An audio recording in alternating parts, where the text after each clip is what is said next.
வணக்கம், நான் உங்கள் என்கே. வாங்க பேசலாம் ஒரு 5 நிமிஷம். இன்றைக்கி நான் ஒரு கருத்தோடு ஸ்டார்ட் பண்ணுறேன்.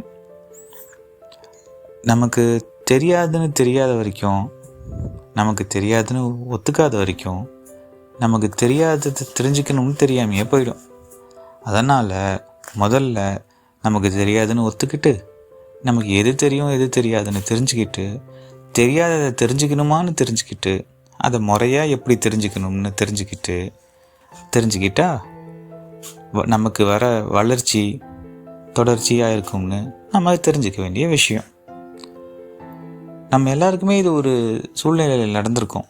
ஒன்று, எனக்கு எல்லாம் தெரியும் அப்படின்னு நாமளே நினச்சிப்போம். இல்லைன்னா நமக்கு தெரியாதுங்கிறத ஒத்துக்காமல் மற்றவங்க முன்னாடி கண்ணா பின்னான்னு சமாளித்து பல்பு வாங்கியிருப்போம். மற்றவங்களுக்கு தெரியாட்டி அட்லீஸ்ட் நமக்கு தெரிஞ்சிருக்கும்ல. ஸோ தெரியாதுன்னு சொல்கிறதில்ல அப்படி என்ன அவமானம்? ஏன்னா எல்லாம் தெரிஞ்சவங்க இங்கே யாரும் இல்லையே. ஸோ ஒரு விஷயத்த தெரியாது அப்படின்னு ஒத்துக்கிட்டால் தான் தெரிஞ்சுக்கணுங்கிற ஒரு ஆர்வம் பிறக்கும். அந்த ஆர்வம் இருந்தால் தான் அது எப்படி தெரிஞ்சுக்கிறதுங்கிற தேடல் கிடைக்கும். தேடல் தான் லைஃப்பை சுவாரஸ்யமாக்கும். அந்த தேடல் தான் எஃபர்ட்டாக மாறி போய் கற்றல முடியும். இந்த தேடலுக்கும் அந்த கற்றலுக்கும் நடுவில் இருக்க அந்த ட்ராவல் இருக்கு இல்லையா, அதுதான் லைஃப்பில் நம்ம கொடுக்குற அனுபவம்.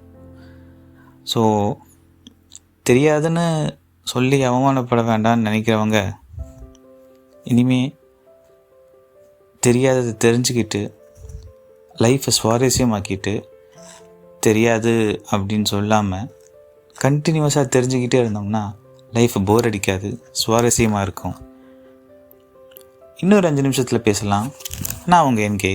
நன்றி, வணக்கம்.